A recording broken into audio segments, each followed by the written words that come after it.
The carriage wheels had not yet stopped turning when he pushed the door open with his shoulder, because he had never in his life been kept waiting by a latch, and he saw no reason to begin learning patience now.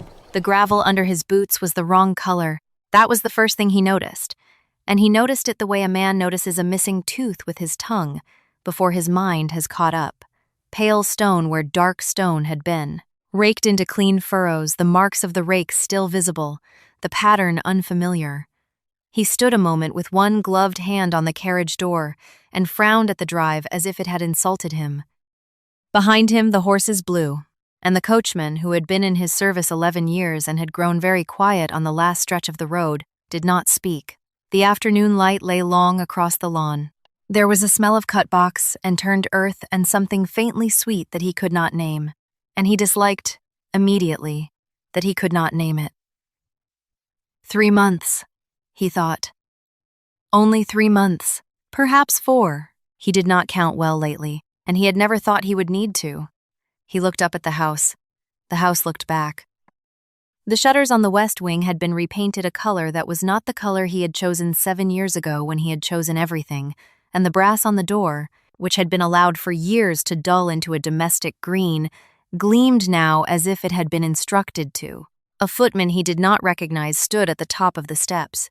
The footman did not move when he came up, did not bow, inclined his head only, the small, precise inclination of a man receiving an unexpected guest at an inconvenient hour, and said, with the courtesy of stone, "Your Grace." The word landed strangely. He had been called it all his life. He had been called it that morning by the innkeeper at the last post stage, who had bowed so low his forehead nearly touched the bar. He had been called it by the woman in the carriage 4 days ago, the woman he had left in town with a new bracelet and a small theatrical sigh. And the word from her mouth had been a kind of teasing, a thing she did with her tongue. From the footman, it was simply a fact. He waited on the top step for the door to open further. It did not. "Is her ladyship within?" he said, and was annoyed at the rasp in his own voice. He had not slept on the road. He had not slept well in some weeks. The footman said, "Her ladyship is in the small drawing-room, Your Grace," and stepped aside the precise width of a man, not an inch more. He had a few seconds, walking through his own hall, to decide what tone to take, and he could not decide. He had rehearsed nothing on the road, because he had never in his life needed to rehearse with her. She had received his absences, his moods, the late hours and the curt notes, the year he had spent in the capital and the months he had spent at the lodge, with the same composed patience with which she had received the news, on the morning after their wedding, that his mother would be living with them until she chose otherwise. She had a gift for receiving. He had relied on it the way a man relies on a roof, without thinking, until weather. He had not thought there would be weather. He passed the long mirror in the hall and did not look at himself, because he had caught, in the corner of his eye, that the portrait above the console had been moved. Not removed, moved. 2 inches to the left, perhaps, so that the lamp no longer fell on his grandfather's painted hand. Small things. He told himself, walking, that they were small things. The runner under his boots was new. The flowers in the niche were not the flowers his housekeeper bought. The hall smelled of beeswax and of a kind of lemon polish he associated, vaguely, with his wife's mother's house. And he had not been in his wife's mother's house in 9 years, and the memory of it arrived now with the particular sting of a thing one has been careful not to remember. He reached the small drawing room. The door was open. She was sitting by the window with a book in her lap, and she did not look up at once, because she was finishing a sentence, and she had always finished her sentences. He had teased her about it once, in the first year, when she had still smiled at his teasing. She finished the sentence. She closed the book on her finger. She looked up. She did not stand.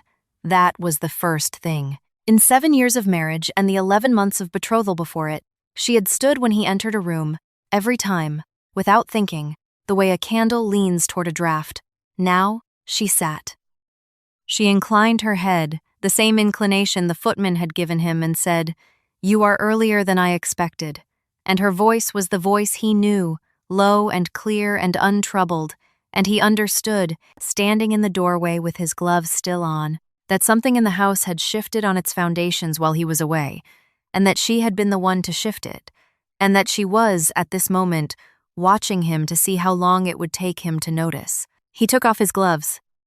He took them off slowly, because his hands had begun, unaccountably, to tremble, and he did not wish her to see it. And the act of removing gloves is a thing a man can do without his hands being steady if he is careful. He laid them on the small table by the door. The small table was not where it had been. He said, "You did not write." She said, "No." She said it without apology, without sharpness, the way one might agree that it had not rained. He waited. He had used silence on her before, in the early years, when he had wanted her to fill it with reassurance, and she had filled it, then, every time. She did not fill it now. She kept her finger in the book. She watched him with the patient, courteous attention she had used to give to dull cousins at dinner. Outside, somewhere on the lawn, a child laughed, and the laughter cut through the room like a thin, clear bell, and he turned his head toward the sound before he could stop himself. And when he turned back, she was still watching him, and her face had not changed, but the corner of her mouth had done something that was not a smile, and not a tightening, only the smallest possible acknowledgement that she had seen him turn. He said, "Is that?" He did not finish. She said, "Yes." He said, "He sounds well." She said, "He is well." There was a pause. The pause was not the kind she had used to leave in their conversations, the soft pause of a woman waiting to be told what she thought. It was the pause of a person who has already said what she means and is allowing the listener time to catch up. He sat down. He had not been invited to sit. He sat down anyway, in the chair across from her, because his knees had decided the matter for him, and he arranged his coat about his thighs, as if the arrangement of the coat were the urgent question. He said, "I have come home." She said, "So I see." He said, "I had thought." He stopped again. He had thought a great many things on the road. He had thought, in particular, that he would walk into this house and that the house would absorb him as it had always absorbed him, that his bath would be drawn and his supper laid and his wife would come to him in the evening with the small grave kiss she had given him on the brow every night of their first year and on perhaps half the nights of their second, and that the matter of the woman in town would be a thing they did not discuss, because they had never discussed any of the others, because she was, he had always told himself with a private warmth, a woman of remarkable understanding. He looked at her now, sitting with her book and her quiet face and her unmoved hands, and he understood, with a slow, cold dropping in his chest, that he had mistaken her understanding for something else entirely. He had mistaken patience for permission. She said, "Will you take tea?" He said, "I will take brandy." She rang the bell. The footman came. She gave the order in the same level voice, and the footman went, and she opened her book again, and she found her place, and she began, calmly, to read. He sat in his own drawing room and watched his wife read, and the clock on the mantel ticked, and the child laughed again somewhere outside, and the long afternoon light moved a fraction across the carpet, and he discovered, in the silence she had declined to fill, that he was afraid. He had not been afraid in this house in 20 years. He had been a boy of 9 the last time, when his father had sent for him in the library, and the library door had closed behind him with that particular oiled hush, and the fear then had been simple, a child's fear of a known punishment. This fear was not simple. This fear had no shape yet. It was only the awareness that the room he was sitting in had been arranged, in his absence, by a mind he had stopped attending to, and that the arrangement was not for his comfort. The brandy came. He drank half of it at once. She turned a page, he said, at last, because he could not bear the page turning. "Where is Mr. Howling?" Mr. Howling was his steward. Mr. Howling had been his father's steward, and his father's steward before that for the last 6 years of the old man's life, and Mr. Howling lived in the small stone house at the foot of the avenue and walked up to the house every morning at 8. And the idea of asking where Mr. Howling was, in his own drawing room, was so strange that he heard himself ask it as if from a distance. She said, "Mr. Howling is in the village." She said it pleasantly. She said, "He no longer comes up to the house," and added, after the smallest possible breath, "On Tuesdays." He looked at her. She looked at him. He said, "And the other days." She said, "Mr. Pelfrey comes on the other days." He had never heard of Mr. Pelfrey. She seemed to know this. She closed her book again, this time without keeping her finger in the place, and laid it on the small table beside her, and folded her hands in her lap, the way she had been taught as a girl to fold them when she was about to be examined by her governess, and he remembered with a pang he did not want, that she had told him about that governess on their wedding journey, in a low, confiding voice, in a room with yellow curtains, when she had still believed he wished to know such things. She said, "Mr. Pelfrey is the attorney I have engaged." He set the brandy down. He set it down carefully. The glass made a small, precise sound against the wood, and the sound was the only sound in the room, and he watched her hands and she watched his face, and he said, in a voice he tried to keep level, "You have engaged an attorney." She said, "Yes." He said, "For what purpose?" She said, "For several purposes." She did not elaborate. She did not need to. He felt, distinctly, the floor of the room he had grown up in tilt a degree under his chair, and he set his palm flat against his knee to steady himself, and he said, with a smile he could feel pulling unevenly at his mouth, "You have been busy, then, in my absence." She said, "Yes." She said it without irony. She said it the way she might have agreed that the roses had bloomed. He stood up. He had not meant to stand up. He stood up because the sitting had become unbearable, and he walked to the window, and he looked out over the lawn that he had walked on as a child and ridden across as a young man and watched, from this very window, as the workman had set the new fountain into the grass the spring after his father died. The fountain was gone. He stood very still. He said, without turning, "The fountain." She said behind him, "I had it removed." He said, "You." She said, "Yes." She said, "It leaked." She said, "And it was ugly."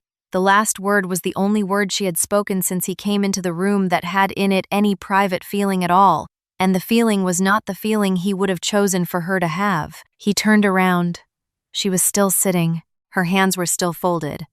The light from the window was behind him now, and fell on her face, and showed him, for the first time in 7 years, the woman who had been writing letters and signing papers and walking the long gravel of the drive, while he had been 300 miles away, choosing a bracelet, and he saw, with the slow astonishment of a man recognizing a stranger in his own bed, that she was beautiful.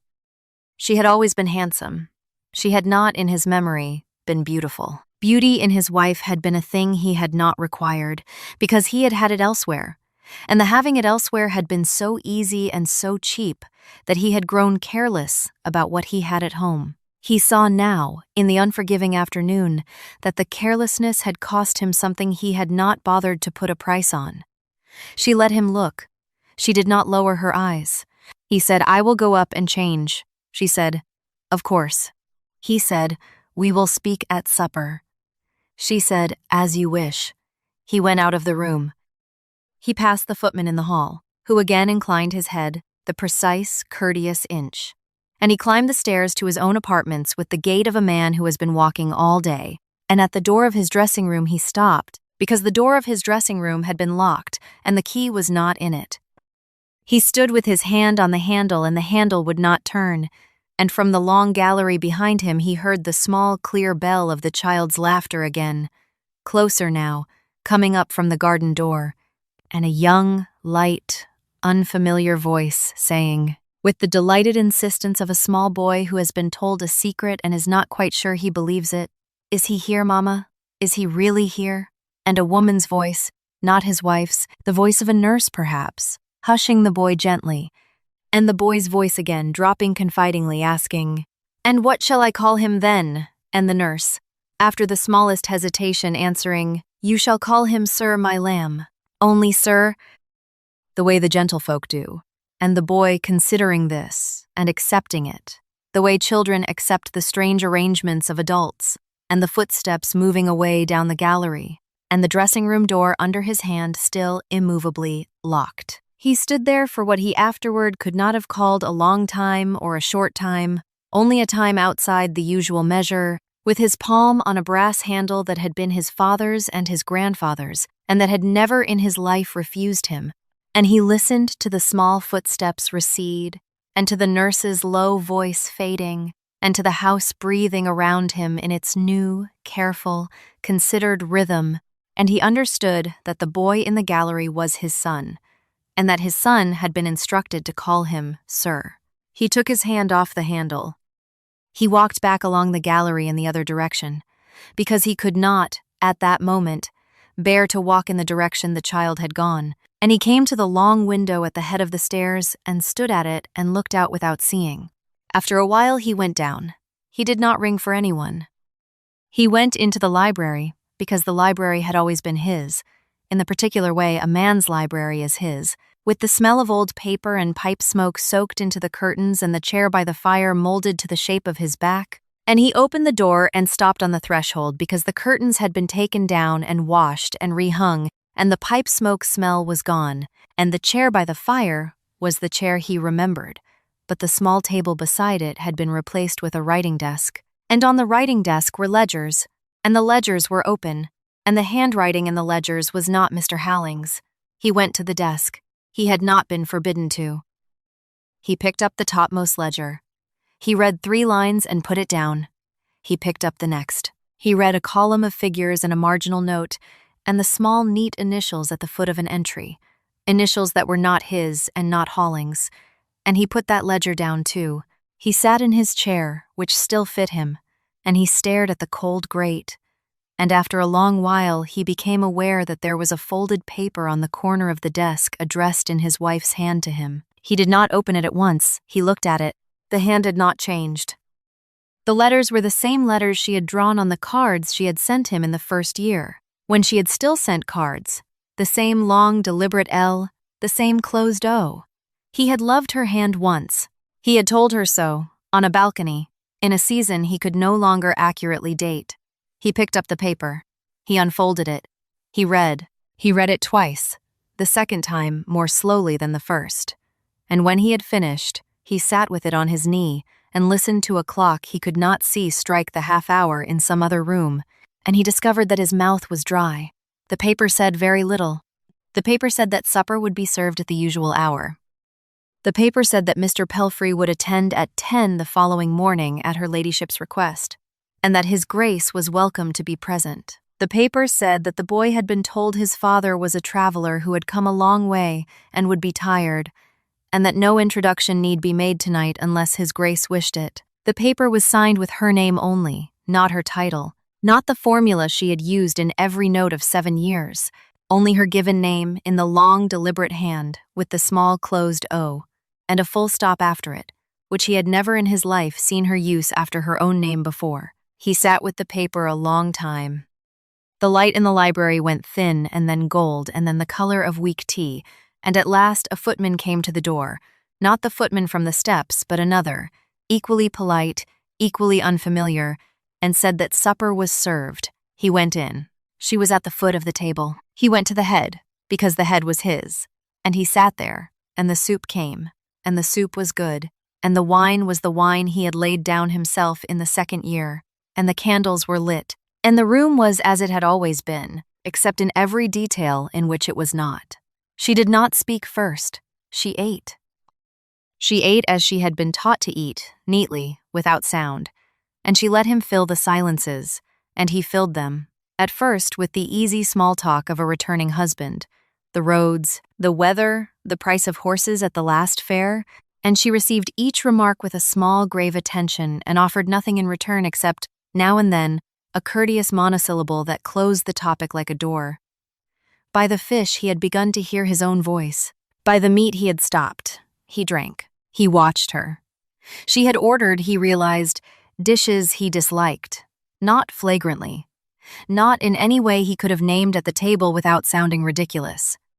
She had simply chosen, throughout, the variations he found dull and avoided the ones he loved, and the choice was consistent enough that it could not be accident, and discreet enough that it could not be complained of, and he saw, with a slow, hot prickling at the back of his neck, that she had been practicing. At the end of the meal, she rose. She did not wait for him to dismiss her, as she had used to, with the small grave kiss on the brow that had been the ritual of his evenings.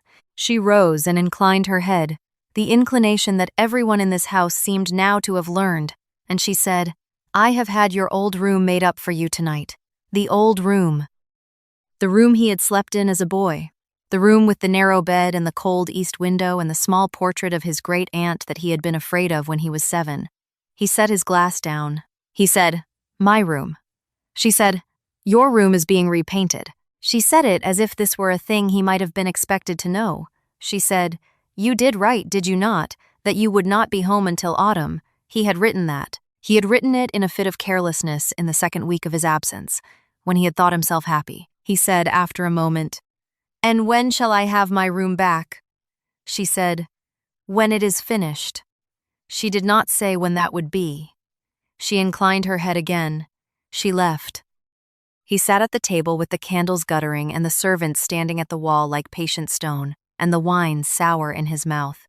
And he understood that he had been moved, in his own house, to the room of a boy, and that the move had been arranged so neatly and so reasonably that he could not object to it without seeming a fool, and that this was only the first of the small, reasonable things that were going to be done to him, and that they had all been thought out, by her, slowly, in the long evenings he had not been here. He went up. He slept badly. The narrow bed was narrower than he remembered. The great aunt watched him from the wall. Toward dawn, he dreamed of the fountain, intact, and woke with a thirst he could not satisfy. At 10, he was in the small drawing room because she had said 10, and at 3 minutes past 10, Mr. Pelfrey was shown in, and Mr. Pelfrey was not what he had expected. He had expected an old man, soft-handed, deferential, the kind of country attorney who came up to the house once a quarter and ate too much at luncheon. Mr. Pelfrey was perhaps 40. Mr. Pelfrey was thin. Mr. Pelfrey had the courteous, unhurried manner of a man who has read a great deal and slept well, and he bowed to him with exact propriety, and to her with a degree more warmth, and he sat where she indicated, and he opened a leather case on his knees, and he said, with the quiet of a surgeon laying out instruments, "Shall we begin, my lady?" She said, "Please." He had not been spoken to. He sat in the third chair, the chair set at an angle to the other two, the chair of the witness rather than the principal, and he understood the geometry of the room at once and felt, again, the slow tilt under him. Mr. Pelfrey took out the first paper. He read it aloud. He read it in a voice trained for the reading of papers, level, unhurried, allowing each clause its full weight, and the paper was a deed of trust, dated 4 years prior, signed by His Grace at the bottom in his own large, careless hand, and by his lady in her small, deliberate one, and witnessed by 2 men he could not now remember. He remembered the day. He remembered it dimly. He had been on his way to the races. He had come into the morning room with his hat in his hand, and Mr. Halling had stood at his shoulder and said, "A formality, your grace, your lady's settlement, the small matter of the boy's portion, a half-hour at most," and he had said, of course," and he had signed where the finger pointed, 4 pages, 6 pages, he had not counted, and he had kissed his wife's hand without looking at her face, and he had gone to the races, and he had won. He remembered winning. He had not remembered the papers. He listened now to Mr. Pelfrey, read them, and he discovered, clause by clause, what he had signed. He had signed, in the cheerful hurry of a man going to the races, a settlement that placed the boy's portion and the entail of 3 of the smaller estates, and the rents of the home farm, and the management of a fund whose size he had not, at the time, troubled to calculate, into the sole and uncontested control of his wife during the boy's minority, with full discretion as to investment, expenditure, education, and residence, and with the right, specified in a clause numbered 17, to appoint and dismiss any officer of the household or estate whose duties touched upon the boy's interest, which, on a reading by a careful attorney, meant any officer at all. He had signed, that morning, the keys to his own house. He had signed them because Mr. Halling had said it was a formality. He had signed them because he had wanted to be at the races by noon. He had signed them because he had not, at any point in his marriage, considered that the woman across from him at breakfast might one day read what he had handed her. Mr. Pelfrey finished the deed. He laid it down. He took out the second paper. The second paper was newer. The second paper was a petition, lodged 11 weeks earlier in the appropriate court, for the alteration of the boy's surname, on the grounds, set out in the body of the petition, in a hand he did not know, but in language he recognized painfully as his own wife's, that the boy's interests, his property, his prospects, his standing in the county and in the world were better served by the surname of his mother's house than by the surname of his father, given the father's recent and notorious conduct. The petition had been granted. Mr. Pelfrey laid down the order of the court. He took out the third paper. The third paper was a will, his wife's will, drawn the previous month, in which the boy, under his new name, was constituted the sole heir of certain properties whose title, by the deed of trust read first, had passed, lawfully and irrevocably, out of his Grace's gift 4 years ago. He listened to all of this without moving. He listened to it the way a man listens to a verdict that he has, in some chamber of himself, been expecting for longer than he knew.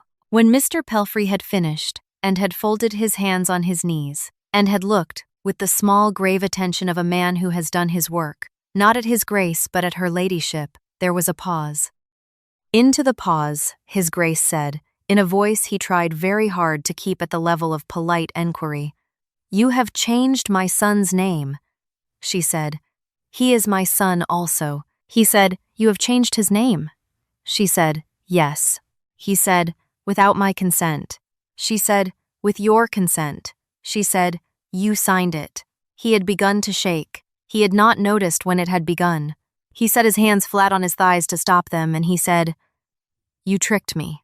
She said, "No." She said it without heat. She said, "You did not read."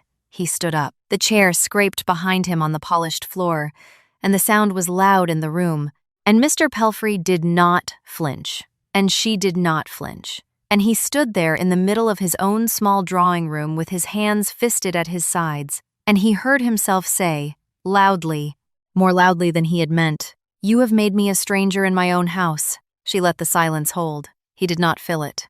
After a moment she said, very quietly, "You made yourself one." He sat down. He sat down because his legs had again decided the matter. He sat down and put his face in his hands and was angry that he had put his face in his hands and did not, for a long moment, take it away. When he did, she was watching him with the same patient, courteous attention, and Mr. Pelfrey was looking, tactfully, at the leather case on his knees. He said in a different voice, a voice he had not used in this house in many years, "And what do you want of me?" She said, "Very little." She said, "Your absence, chiefly." She said as before. The wryness of the last 3 words was so small, so dry, so exactly placed, that he understood, sitting opposite her, that she had been the wittier of them all along, and that he had simply not been listening. He did not leave that day. He could not, and she knew he could not, and she did him the courtesy of not naming it.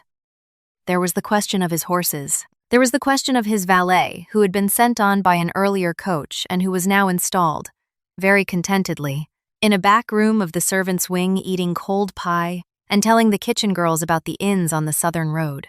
There was, above all, the question of the boy, whom he had not yet seen, and whom he had begun, in the long hours of the previous night in the narrow bed, under the great-aunt's painted eye, to wish to see, with a wish that surprised him by its sharpness. He spent that morning in the library, which was no longer his. He spent the afternoon walking in the garden, which had been replanted in places he did not remember authorizing. He walked past the bed where the fountain had been, and the grass there was new, a paler green than the grass around it, and he stood and looked at the paler green for some minutes, and then he walked on. He came around the corner of the yew hedge, which had been clipped into a shape it had never previously assumed, and there, on the lower lawn, was a small boy in a blue coat, sitting on the grass with a wooden horse on its side beside him, conducting, with great seriousness, a conversation between the horse and a tin soldier. The boy looked up. The boy had his mother's eyes. He had known this in some way before he saw it, because she had written it to him in the 2nd month of the boy's life, in a letter he had read carelessly over his coffee at the lodge, and the carelessness of that morning came back to him now with a sting that astonished him. The boy stood. The boy bowed. The boy had been taught to bow, and he did it with the small grave attention of a child who is doing a thing he has been told is important. The boy said, "Good afternoon, sir." He said, "Good afternoon." The boy looked at him with a calm, friendly curiosity, the curiosity of a child to whom adults were a long-running and not particularly absorbing entertainment, and said, "Are you the traveler?" he said after a moment. "Yes." The boy nodded as if this confirmed something he had suspected. The boy said, "Have you come from very far?" He said, "Yes." The boy said, "Did you see the sea?" He said, "No." The boy seemed sorry for him about this. The boy said, "Mama has seen the sea. She has told me. It is gray, and it is green, and it is sometimes blue, and it has gulls on it that take your bread if you are not careful," he said. "So I have heard." The boy considered him for another moment, with the cool, democratic attention of a small child, and then crouched down again to his horse and his soldier, having evidently decided that the conversation had reached its natural close, and he stood there a few feet off and watched his son resume the muttered governance of the wooden horse, and could not, for some time, make himself move. After a while he sat, awkwardly, on the bench at the edge of the lawn. The boy did not seem to mind. The boy played. The afternoon went on. At one point the boy looked up and said, "Sir, would you hold the soldier, only for a moment, because the horse must speak to him and I cannot do both voices." And he held out his hand for the soldier, and his grace took the soldier and held it as instructed. And the boy did the horse's voice in a small, important rumble, and the soldier was required to answer, "Yes, Captain," and "Very good, Captain," at the appropriate intervals. And he found, to his own confusion, that he was answering "Yes, Captain," and "Very good, Captain" in a voice that was not entirely steady, and that the boy was nodding approvingly each time, and that the late sun was warm on the back of his neck. After perhaps a quarter of an hour, the nurse came down the path. The nurse was a calm, thin woman of about 50 with very clean hands, and she curtsied to him with exact correctness and said, in the unhurried voice of a person who has been told, in advance, exactly what to say, "Master Edmund, it is time for your tea." The boy stood up. The boy bowed again. The boy said, "Thank you, sir, for being the soldier." He said, "You are welcome." The boy went away up the path with his hand in the nurse's hand, and at the turn of the path he looked back, once, briefly, and then he was gone. Master Edmund. The name was not the name he had given. The name he had given was his father's name, after his father, and the boy's first name had been recorded as that name in the family book 7 years ago in his own untidy hand. Edmund was the name of her father, who had died the spring before they were married, of whom she had spoken seldom and warmly. He sat on the bench. He sat for a long time. The shadows of the yew came across the lawn and reached the bench and went past it. He thought, with a clarity that was almost a relief, that he had not known the boy's voice. He had not known what the boy called his nurse. He had not known that the boy liked tin soldiers more than he liked the wooden horse, although the boy plainly did. He had not known that the boy bowed when he met a stranger and called him sir, as he had been told. He had not known any of it, because he had not been there, and he had not been there because he had not, at any point in 7 years, considered it necessary to be. He went in at last. He went to his old room, the boy's room he had once been, and he sat in the window and watched the dusk come down over the garden that had been altered without him, and the great-aunt watched him from the wall, and at some point he heard the small clear bell of his son's laughter, very far off, from the upper nursery, and he put his face against the cold pane of the window and did not move for a while. The next morning he came down early. He had decided in the night to be reasonable. He had decided in the night to speak to her as one rational person to another, to acknowledge what required acknowledgement, to propose terms. He had rehearsed sentences.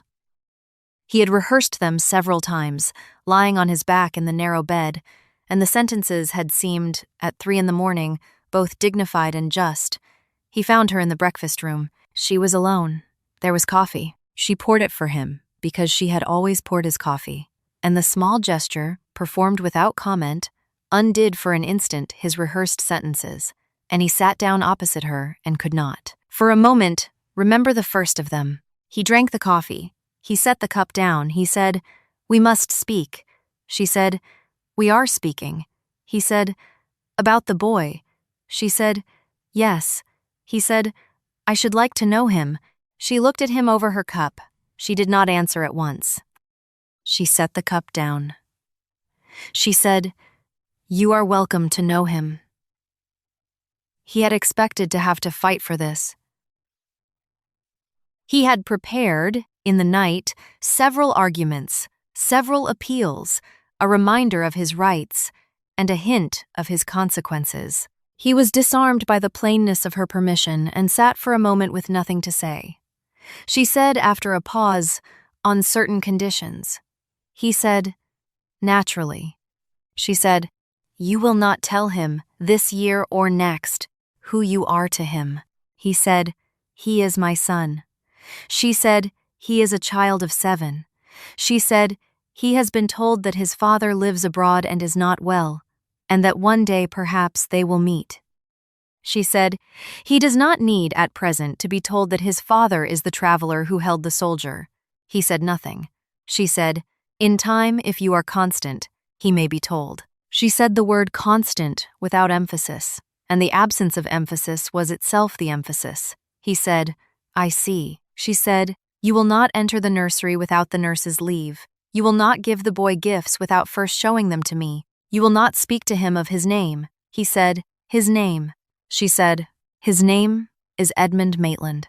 She said it evenly. Maitland was her father's name. He had known it would be. He said, "And mine." She said, "You may bear what name you choose." She did not smile. She did not need to. He said, after a long moment, "You have thought of everything." She said, "I have had time." He drank more coffee. He said, finally, "And you?" She said, "What of me?" He said, "What am I to be to you?" She set down her cup. She folded her hands. She said, "You are to be civil." She said, "You are to be at this table, when you are in this house, at the hours I keep. You are to be in your own apartments by 10 in the evening. You are not to bring any person into this house without my consent." She paused. She said, "You are not to bring her into this house at all." The pronoun did not require explanation. He said, after a silence, "And if I refuse?" She said, "You will not refuse." She said it without threat. She said it the way one might tell a child that the rain would stop. She said, "You will not refuse, because the alternative is the courts, and the courts will go as Mr. Pelfrey will tell you they will go, and your name, which you have already done a great deal to embarrass, will not survive what would be read in them." She said, "You may, of course, choose the courts." He did not choose the courts. He stayed. He stayed through the summer, and through the long, mild autumn, and into the first frosts. He kept to her hours. He came to the table at her hours and left it at her hours. He sat in the chair set at the angle, in conversations with Mr. Halling and with Mr. Pelfrey and with the new agent whose name he learned to pronounce, and he listened. And he learned, slowly, what he had not learned in 15 years of being master of the place, which was how the place ran. He went, when invited, to the garden in the late afternoon, and he held the soldier, and he was yes captain and very good captain, and once, in late September, when the boy had fallen and grazed his palm, and had come to him because he was the nearest adult, and had not yet been taught not to, he had wiped the small palm with his own handkerchief, and the boy had thanked him gravely and run off, and he had stood with the handkerchief in his hand for some minutes before he had put it back in his pocket. He did not see her except at meals and at the morning hour with Mr. Pelfrey. She did not unbend. She was not cruel.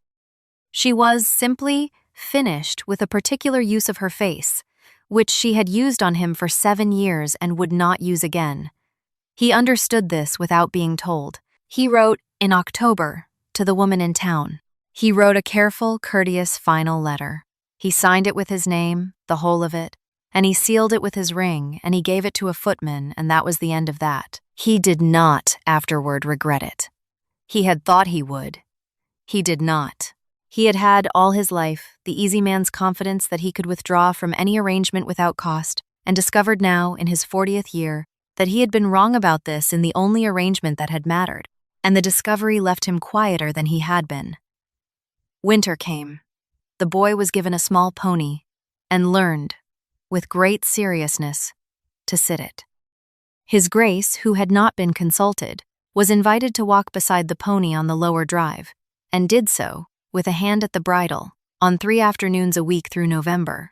While the nurse walked at a discreet distance and his wife watched, sometimes, from the window of the small drawing room with her book in her lap, the boy spoke to him, on these walks, of a great many things, of the names of birds, of the question of whether the gardener's cat was the same cat as the cat in the stable, or a different cat of the same color, of why the moon was sometimes there in the afternoon when it ought to have been at night. He answered with what care he could. He found, to his surprise, that he liked answering. He had not, in his life, been often asked questions whose answers mattered to the questioner. The boy did not call him sir after the first month. The boy called him, instead, by no name at all, addressing him by a small clearing of the throat or a tug at the cuff, the way children address adults they have decided to keep but have not yet been told how to name. He did not press. He had been told not to press. He did not press. Once, in early December, walking beside the pony in a thin, cold sun, the boy said, without preliminary, "My mama says you have come to live with us." He said, after a moment, "Yes." The boy said, "For how long?" He said, "As long as your mama likes." The boy considered this and seemed to find it satisfactory. The boy said, after a further moment, with the casual interest of a child inquiring about the weather, "Do you like us?" He said, "Yes." The boy nodded, evidently expecting no other answer, and returned to the question of the gardener's cat. At Christmas, there was the usual gathering, smaller than it had been, because she had pruned the guest list in his absence with the same quiet thoroughness she had brought to everything else. And there were aunts, and there was a cousin of his whom he had not seen in 9 years, and the cousin took him aside on the second evening, in the long gallery, and said, "You look well." He said, "Do I?" The cousin said, "You look like a man who has had a fright and is the better for it." He did not answer that. The cousin said, after a pause, "She is a remarkable woman, you know." He said, "I am beginning to know." The cousin said, "She always was." He had not. He had married a woman his mother had chosen, in a season he could not now accurately date, for reasons of property and lineage and a vague impression of suitability, and he had taken her composure for absence, and her patience for vacancy, and her silences for empty rooms. And he had walked through those empty rooms for 7 years, without noticing that they were furnished, and that the furniture was good. The cousin said, "You will not, I hope, undo it." He said, "I do not think I could, even if I wished to." He did not wish to. He discovered this slowly, over the long blue evenings of January, when he sat in the library that was not his and read the books that had been chosen in his absence by a mind he was learning to respect, and looked up sometimes at the fire and thought, with a settled, unspectacular surprise, that he had become, in his own house, a guest, and that the house was the better for it, and that he was, perhaps, the better for it too. In February, the boy had a fever. The fever was not dangerous, the doctor said, but the fever was unpleasant, and the boy was fretful, and on the third night, when the nurse had been awake for 2 nights running, His Grace, passing the nursery door in the small hours on his way back from the library, was met by the nurse coming out, and the nurse, who was a woman of sense, said only, "He is asking for his mamma, sir, and her ladyship is asleep at last in the next room, and I have not the heart." And he said, after a moment, "I will sit with him." The nurse looked at him. The nurse looked at him for a longer moment than was strictly polite. The nurse said, very quietly, "Yes, sir," and stood aside. He went in. The room was warm and smelled of camphor. The boy was small in the bed. The boy's eyes were bright with the fever and unfocused, and the boy turned his head when he came in and said in the thin, reedy voice of a sick child, "Is that you?" He said yes. The boy seemed to find this acceptable, although it was not clear who he had been expecting. He sat on the chair by the bed. He took the boy's hand. The hand was hot and small, and the fingers closed around 2 of his at once, with the unthinking trust of a child too tired to choose, and he sat there in the dim, camphor-smelling room, and the boy drowsed and woke and drowsed, and at one point said, very clearly, "Tell me a story." And he said, after a moment in which he understood he had not in his life told a story, "I will try." He told one. He told a poor one. He told a story about a horse that lost its rider and found its way home through a wood, and he made it up as he went, and the horse was brave, and the wood was dark, and the home, in the end, had a yellow window in it, and a person at the window with a lamp, and the boy, drowsing, said, "Who's home?" And he said, after a moment, "The horses."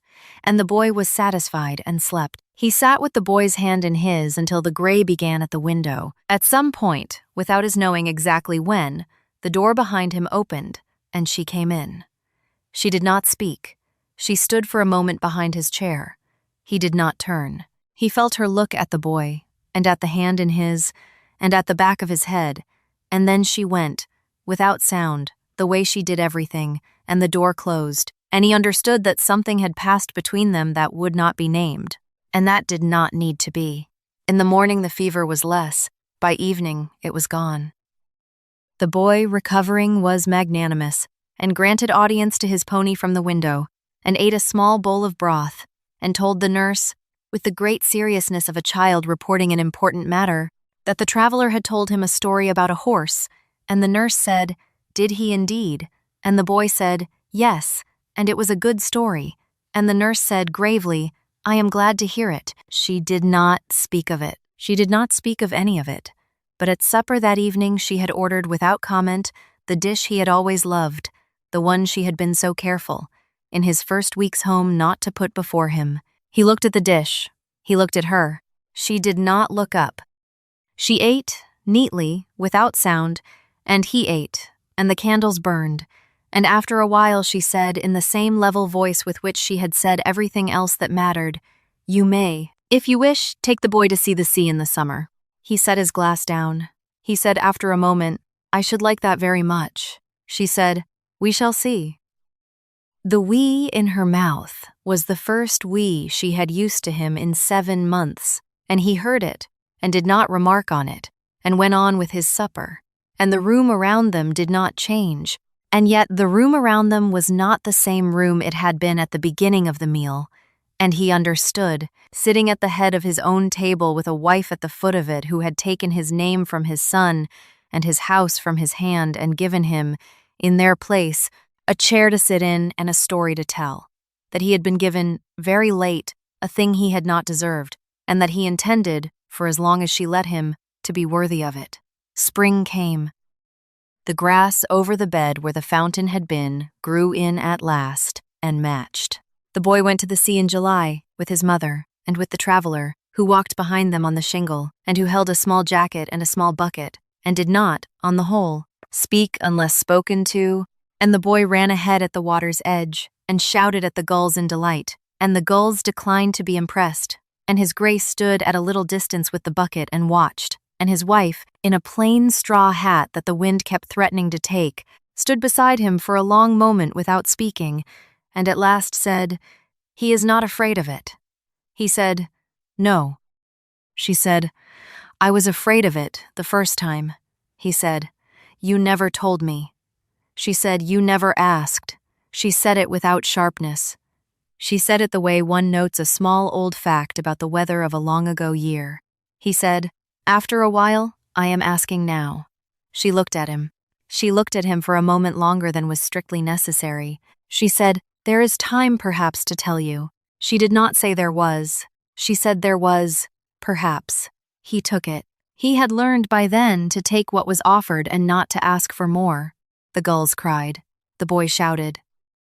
The wind worked at the brim of her hat, and after a moment, without thinking, he reached up and held the brim for her, and she let him, and they stood like that for a moment, 2 people on a shingle beach with a small boy at the water's edge and a wind at their backs, and a great deal still unsaid between them, and most of it, perhaps, never to be said. But the silence between them was no longer the silence of an empty room, and it was, on that afternoon, enough.